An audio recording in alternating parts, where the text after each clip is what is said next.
అందరికీ నమస్తే. మనకు తెలిసి మన రాష్ట్రంలో 15 మంది మినిస్టర్స్ ఉన్నారు. మనకు తెలిసిన వాళ్ళే అందరూ. ఉత్తమ్ కుమార్ రెడ్డి, బట్టి విక్రమార్క, శ్రీధర్ బాబు, సీతక్క, కొండా సురేఖ, కొత్త మినిస్టర్లు వివేక్ వెంకటస్వామి, శ్రీహరి, లక్ష్మణ్, ఇట్లా చాలామంది మినిస్టర్స్ మనకు తెలుసు, బయటికి కనిపిస్తుంది. ఇది అఫీషియల్ క్యాబినెట్. కానీ ఒకటి అన్అఫీషియల్ క్యాబినెట్ నడుస్తుంది తెలుసా? ఇది పెద్ద కంపరం ఇప్పుడు కాంగ్రెస్లో ఇది చర్చ నడుస్తుంది. డిఫాక్టో క్యాబినెట్ అంటున్నారు అందరూ. డిఫాక్టో క్యాబినెట్ అంటే క్యాబినెట్ లాగానే, కానీ క్యాబినెట్ కాదు. బయట కనిపించే క్యాబినెట్ వేరు, లోపల నడిపించే క్యాబినెట్ వేరు. ఇదంతా సీఎం రేవంత్ రెడ్డి కనసల్లో నడిచే క్యాబినెట్. ఎందుకు? ఆల్రెడీ క్యాబినెట్ ఉండగా మళ్ళీ ఇంకో క్యాబినెట్ ఎందుకు? అన్ని శాఖల్లో క్యాబినెట్ కాదు, ఎక్కడైతే తైలం ఉంటుందో ఆ తైలం ఉన్న శాఖలకు క్యాబినెట్, ఒక డిఫాక్టో క్యాబినెట్ పనిచేస్తుందట. అంటే వాళ్ళు డైరెక్ట్గా ఆఫీసర్తో టచ్లో ఉంటారు, ఆ డిపార్ట్మెంట్లో పనులు చేసుకుంటారు, ఆ డిపార్ట్మెంట్లో ట్రాన్స్ఫర్ లాంటివి చేసుకుంటారు. ఎందుకు అంటే ఈ మినిస్టర్స్ సహకరిస్తలేరు. చాలాసార్లు రేవంత్ రెడ్డి గారే చెప్పారు, నాకు మినిస్టర్స్ సహకరిస్తలేరు, ఏమనంటే వచ్చి నా సీట్లో కూర్చున్నామంటున్నారు, అసలు ఎవరిద్దరు వాళ్ళే సీఎంలుగా వ్యవహరిస్తున్నారని చెప్పి వాళ్ళ పేపర్లలో, వాళ్ళకి సంబంధించిన పేపర్లో వార్తలు రాయించుకోవడం, ఇవన్నీ కూడా మనం చూసినాం. అసలు ఏం చేస్తుంది డిఫాక్టో క్యాబినెట్? ఈ క్యాబినెట్ కాదని ఇంకో క్యాబినెట్ ఎందుకు? ఈ అన్ని విషయాలు మీద మాట్లాడదాం. మేము డాష్ అండ్ డేరింగ్గా వార్తలు చెప్తుంటాం, కానీ మీరు మమ్మల్ని ప్రోత్సహించాలి, సబ్స్క్రైబ్ చేసుకోవాలి, వీడియో షేర్ కూడా చేయండి, ఇబ్బంది ఏం లేదు. చూద్దాం ఏమైనా వస్తే. ఇవి ఇక్కడ 15 మంది మినిస్టర్లు మనకు తెలుసు. ఇది ఎందుకంటే ఇది అఫీషియల్ క్యాబినెట్, ఇది గవర్నర్ ప్రమాణ స్వీకారం చెప్పించిన క్యాబినెట్. ఇది మనకందరికి తెలుసు, వాళ్ళ శాఖలు తెలుసు, అందరు తెలుసు, మన తెలంగాణలో కాబట్టి. కానీ ఇక్కడ వస్తే చూడండి, కొంతమంది పేర్లు రాసిన మొత్తం రాయలేను నేను. ఇంకా చాలామంది అంత బయటపడరు. గ్రౌండ్లో పనిచేసే వాళ్ళు చాలామంది ఉంటారు, తెర వెనుక పనిచేసే వాళ్ళు చాలామంది ఉంటారు. వేమనరేందర్ రెడ్డి సివిల్ సప్లయర్ డిపార్ట్మెంట్. ఎందుకంటే ఆయనకు మిల్లర్స్తో మంచి పరిచయాలు ఉన్నాయి. యాక్చువల్గా మనకు తెలిసిన civil supplies minister Uttam Kumar Reddy, కానీ వేమనరేందర్ రెడ్డి మాత్రం సివిల్ సప్లైస్ మినిస్టర్గా వ్యవహరిస్తున్నాడు. సివిల్ సప్లయర్స్లో మంచి చెడంతా ఆయనే చూసుకుంటాడు, వ్యవహారం అంతా ఆయనకే నడిపిస్తాడు. ఎప్పుడైనా అవసరం ఉన్నప్పుడు మంత్రితో కోఆర్డినేట్ చేసుకుంటాడు, లేకపోతే రేవంత్ రెడ్డి మొత్తం అంతే. అన్నీ రేవంత్ రెడ్డి చూసుకోలేడు కదా. తర్వాత ఫహీమ్ ఖురేషీ, ఈయన గురించి మీకు బాగా తెలిసే ఐడియా ఉండాలి. రీసెంట్గానే అందాల పోటీల్లో వివాదాస్పదంలో ఈయన పేరు బయటకు వచ్చింది. సెటిల్మెంట్ చేస్తున్నాడు, డిఎస్పీలు ఏసీపీలు కూడా బాయ్ అని నెంబర్ తిరుగుతున్నారు, సలాం కొడుతున్నారు అనే పేరు వచ్చింది. రేవంత్ రెడ్డి ఎక్కడున్నా సరే ఆయన గుడికి పోని, బడికి పోని, ప్రారంభోత్సవాలకు పోని, శంకుస్థాపనలకు పోని, కలెక్టర్ మీటింగ్ ఉండని, ఎవరితోన్న మీటింగ్ ఉండని ఈ పర్సన్ పక్కనే ఉంటాడు. ఆ పర్సన్ ఏం చేస్తున్నాడంటే home and revenue. Home Revanth దగ్గరనే ఉంది, హోమ్ డిపార్ట్మెంట్, అందుకే సెటిల్మెంట్ అన్నారు. తర్వాత రెవెన్యూ డిపార్ట్మెంట్ అంటే తెలుసు కదా, మొత్తం మసాలా డిపార్ట్మెంట్ అది. ఈ రెవెన్యూ డిపార్ట్మెంట్ ఎవరి దగ్గర ఉంది? యాక్చువల్గా పొంగులేటి శ్రీనివాస్ రెడ్డి దగ్గర ఉంది. తర్వాత తిరుపతి రెడ్డి వాళ్ళ బ్రదర్ కొడంగల్ ఇన్ఛార్జ్, ఆయన రెవెన్యూ మినిస్టర్, ఈయన కూడా ఒక ఏరియా కాకపోతే. తర్వాత Rohin Reddy cinematography minister and finance minister ఎవరు? బట్టి విక్రమార్క. సినిమాటోగ్రఫీ మినిస్టర్ ఎవరు? కోమటిరెడ్డి వెంకటరెడ్డి. ఏంది ఈయన చేస్తున్న పని ఏంటంటే ఇవే దిల్లాజ్ నెంబర్ వేసుకుని తిరగడం. ఈయన కూడా సేమ్ ఫహీమ్ ఖురేషీ లాగానే ఎప్పుడు ఎంబడి ఉంటాడు. ఏ ప్రోగ్రామ్ అయినా రోహిన్ రెడ్డి గారు అంబర్పేటలో పోటీ ఓడిపోయారు కూడా, ఎప్పుడు ఎంబడే ఉంటాడు. ఇప్పుడు నిన్నమొన్న సినిమాటోగ్రఫీ మినిస్టర్ కోమటిరెడ్డి వెంకటరెడ్డి అసంతృప్తి వ్యక్తం చేసిండు. నాకు తెలియకుండానే ఓజీ సినిమాకు టికెట్ ధరలు పెంచిండ్రు, లేట్ నైట్ షోలకు పర్మిషన్ ఇచ్చారు, జీవో కూడా వచ్చింది, నాకు సంబంధం లేదా? నాకు తెలియదా? ఇప్పుడు సినిమా డిపార్ట్మెంటు వచ్చి రేవంత్ రెడ్డిని కలవాలన్నా, సినిమా డిపార్ట్మెంట్ పోయి రేవంత్ రెడ్డితో ముచ్చట పెట్టాలన్నా మొత్తం రోహిన్ రెడ్డి చూసుకుంటాడు. మధ్యలో సినిమాటోగ్రఫీ మంత్రి ఒక పెద్ద జీరో అయిపోయాడు, ఆయనకేం సంబంధం లేదు, అట్లా అయిపోయింది. రేవంత్ రెడ్డితోనే మీటింగ్లో ఉంటారు వాళ్ళు, అసలు కోమటిరెడ్డి వెంకటరెడ్డిని గుర్తు కూడా చేసుకోరు ఎక్కడ. అట్లా ఈయన కూడా డిఫాక్టో మినిస్టర్.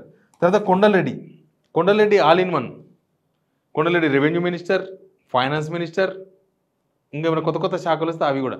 ఇంకా మిగతా చాలా శాఖలు ఉన్నాయి, కానీ ఆ శాఖలకు పెద్దగా ఫాయిదా లేని శాఖలు, అవన్నీ కూడా లాభం లేని శాఖలు. దానితో వచ్చేది లేదు, పోయేది లేదు, టైం వేస్ట్, అందుకే వాళ్ళకి వదిలేసినారు. ఇంకా దీనిలో ట్రాన్స్పోర్ట్ మినిస్టర్ కూడా ఉంటారు. మళ్ళీ ట్రాన్స్పోర్ట్ మినిస్టర్ యాక్చువల్గా పొన్నం ప్రభాకర్, కానీ ఆయన దగ్గర వేరే అతను ఒక కానిస్టేబుల్ పనిచేస్తాడు, పిఏగా పనిచేస్తాడు, ఆయననే ట్రాన్స్పోర్ట్ మినిస్టర్. పొన్నం ప్రభాకర్ ఉంటాడు అంతే. ఇట్లా ఇంకా చాలా శాఖలు ఉన్నాయి, చాలా శాఖలకు చాలామంది మంత్రులు. ఎందుకు అసలు ఈ డిఫాక్టో క్యాబినెట్ ఎందుకు గవర్నమెంట్లో? ఒరిజినల్ క్యాబినెట్తోనే కదా పనులు చేయించాల్సింది. అఫీషియల్గా వీళ్ళు పనిచేస్తారు, అన్అఫీషియల్గా వీళ్ళు పనిచేస్తారు. అఫీషియల్గా చేసే పనుల కన్నా అన్అఫీషియల్గా చేసే పనులు ఎక్కువ ఉన్నాయి. ఎందుకనంటే వీళ్ళలో చాలామంది రేవంత్ రెడ్డిని వ్యతిరేకిస్తున్న వాళ్ళు ఉన్నారు. వీళ్ళలో చాలామంది రేవంత్ రెడ్డికి టచ్లో లేని వాళ్ళు ఉన్నారు. రేవంత్ రెడ్డి ఫోన్ చేస్తే ఎత్తారు కూడా వాళ్ళు. ఎవరికి వాళ్ళే సీఎంస్, వీళ్ళే సీఎంలు, ఏ శాఖకు వాళ్ళే సీఎంలు. ఒకసారి ఆంధ్రజ్యోతి పత్రికలో వేమూరి రాధాకృష్ణ గారు రాసినారు, అది రేవంత్ రెడ్డి బాధనే. కాంగ్రెస్ ఎందుకు ఇట్లా అవుతుంది, కాంగ్రెస్ ఎందుకు పాడవుతుంది, కాంగ్రెస్ జనాల్లో ఎందుకు కోనేషన్ మిస్ అయింది, కాంగ్రెస్ ఎందుకు జనాల్లో పలసన అయిందంటే మినిస్టర్లు ఎవరికి వాళ్ళు ముఖ్యమంత్రిగా వ్యవహరిస్తున్నారు. ఎవరికి వాళ్ళే ఏ శాఖకు ఆ శాఖనే సీఎం అయిపోయిండు. సీఎం చేతుల్లో లేకుండా పోయింది. సీఎం ఏదైనా ఆ శాఖలో వేలు పెడితే పెద్ద కంపకంప అవుతుంది. సీఎం ఆ శాఖలో వేలు పెట్టిస్తలేరు. నిజంగా కూడా రేవంత్ రెడ్డి గారు చాలా శాఖలు రివ్యూ చేయడు, అసలు వదిలేసిండు. ఎందుకంటే ఆ శాఖల్లో మనం రివ్యూ చేస్తే కంప అవుతుంది, ఆ మినిస్టర్ ఏం చేసాడో తెలియదు మళ్ళీ. కాబట్టి ఆ శాఖలో వేలు పెట్టాడు. ఆరోగ్య శాఖ మీద ఎప్పుడు ఆయన రివ్యూ చూసిండ్రా? ఎప్పుడైనా చేస్తే ఒకసారి చేసిండో ఏమో, అడప అంతే, చేయడు. ఫైనాన్స్ డిపార్ట్మెంట్ బట్టి విక్రమార్కనే చేస్తాడు. ఇక మన నీటిపారుదల శాఖ మంత్రి ఉత్తమ్ కుమార్ రెడ్డి, నీటిపారుదల శాఖలో ఏమన్నా పక్క స్టేట్ ఇష్యూస్ వస్తే తప్ప రేవంత్ రెడ్డి మన స్టేట్ ఇష్యూస్లో ఎక్కడ చేయడు. మన పాలమూరు రంగారెడ్డి మీదనో కాళేశ్వరం మీదనో మన దగ్గర ఉన్న ఇష్యూస్ మీద ఆయన రివ్యూ చేయడు. అసలు ఏ శాఖలో 7 రివ్యూలు. ఆయన దగ్గర ఉన్న 3 శాఖలు ఉన్నాయి: home department, education department, municipal department. ఇక్కడ మున్సిపల్ మినిస్టర్ కూడా వీళ్ళే, ఈయనకి ఇవ్వాలి మున్సిపల్ డిపార్ట్మెంట్. కొండలరెడ్డి గారు మున్సిపల్ మినిస్టర్, డిఫాక్టో మినిస్టర్. అక్కడక్కడ కొన్ని ఇంటర్వ్యూలు చేసినప్పుడు చూడండి. నిన్న మొన్న రోహిణ్ రెడ్డి ఒక టీవీ ఛానల్లో ఇంటర్వ్యూ చేసిండ్రు. వాళ్ళు ఏం పెట్టింది తెలుసా? తమ్ము షాడో సీఎం అని పెట్టిండ్రు. షాడో సీఎం అంటే ఆల్మోస్ట్ మంత్రులని అర్థం దానికి. అట్లా చాలామంది ఇంటర్వ్యూ చేసినప్పుడు అవే తమ్ములు పెట్టిండ్రు. ఫహీమ్ ఖురేషిని కూడా ఒక ఛానల్ వాళ్ళు ఇంటర్వ్యూ చేసిండ్రు. వాళ్ళు అట్లాంటి తమ్మే పెట్టినారు, అట్లాంటి క్వశ్చన్లు అడిగినారు. మీరు సీఎం తర్వాత సీఎం అంట కదా అని. సీఎం తర్వాత సీఎం, ముఖ్యమంత్రి తర్వాత ముఖ్యమంత్రి అని ఎవరంటే మంత్రులే. మంత్రులు, ఆయన కూడా ఒక మంత్రే, మంత్రుల్లో ఒక మంత్రి ముఖ్యమంత్రి. ఏంటి ప్రాబ్లం ఏంటంటే ఇక్కడ వీళ్ళు సీఎంను పట్టించుకోరు. వాళ్ళ శాఖల్లో ఎవరు ఏలు పెట్టొద్దు, వాళ్ళ పని వాళ్ళు చేసుకుంటారు అంతే. కానీ మరి ఆ శాఖలో పని ఉంటే, ఆ శాఖలో ఏం జరుగుతుందో తెలుసుకోవాలంటే, ఆ శాఖలో ఏదో వ్యవహారం నడిపించాలంటే, ఇప్పుడు రెవెన్యూలో 1,00,000 పనులు, బొచ్చడు పనులు ఉంటాయి వాళ్ళకు. ప్రతిసారి పొంగులేటి శ్రీనివాసరెడ్డికి చెప్పాలి, పొంగులేటి శ్రీనివాసరెడ్డి ఆ రెవెన్యూ శాఖ సెక్రటరీ చెప్పాలి అంటే పొంగులేటి శ్రీనివాస్ చెప్తాడా? క్యా అంటాడు, వెనకేం నడుస్తుంది అంటారు, నా పరిస్థితి ఏంది అంటాడు. కాబట్టి పొంగులేటి శ్రీనివాసరెడ్డి సైడ్ చేసి పడేస్తారు. అవసరం ఉన్నప్పుడు మాత్రమే పొంగులేటి శ్రీనివాసరెడ్డితో టాక్స్ నడుస్తాయి. మిగతా టైంలో డైరెక్ట్గా ఆ శాఖ ఎవరి దగ్గర ఉందో, తిరుపతి రెడ్డి దగ్గర ఉంది రెవెన్యూ శాఖ. అది డైరెక్ట్ పోయి వాళ్ళ ఆఫీసర్తో కలుస్తారు, లేకపోతే ఫోన్లో మాట్లాడుకుంటారు, అన్న చెప్తారు, తమ్ముడు చెప్తారు, పని చేసుకుంటారు.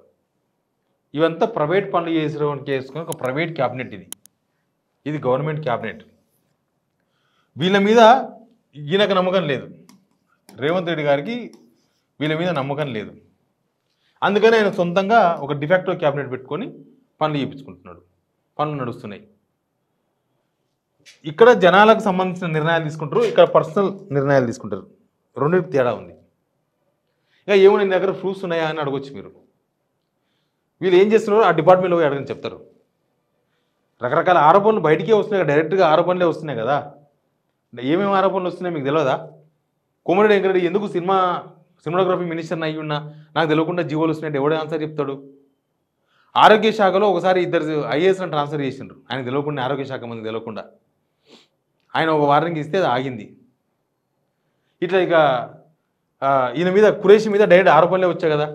జిమ్లో పోయి ఉంటే బాయ్, డిఎస్పీ పోయి బాయ్ అని ఎంబడబడ్డారు, చూసారు కదా.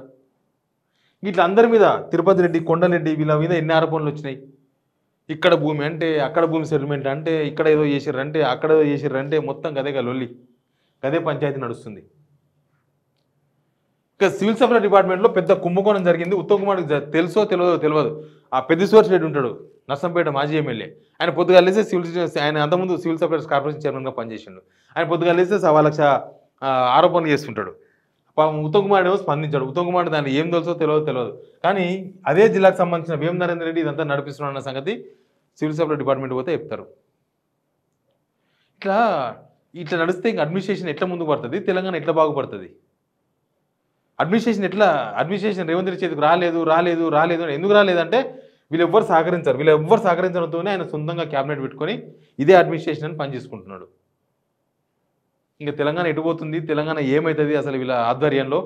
అసలు ఈ డిఫాక్టో క్యాబినెట్లు ఏంది, ఒరిజినల్ క్యాబినెట్ ఏంది, డూప్లికేట్ క్యాబినెట్? డూప్లికేట్ కారం ఉండొచ్చు, డూప్లికేట్ పసుపు ఉండొచ్చు, డూప్లికేట్ చింతపండు ఉండొచ్చు, డూప్లికేట్ మసాలా ఉండొచ్చు, కానీ డూప్లికేట్ క్యాబినెటా? Please subscribe signal TV.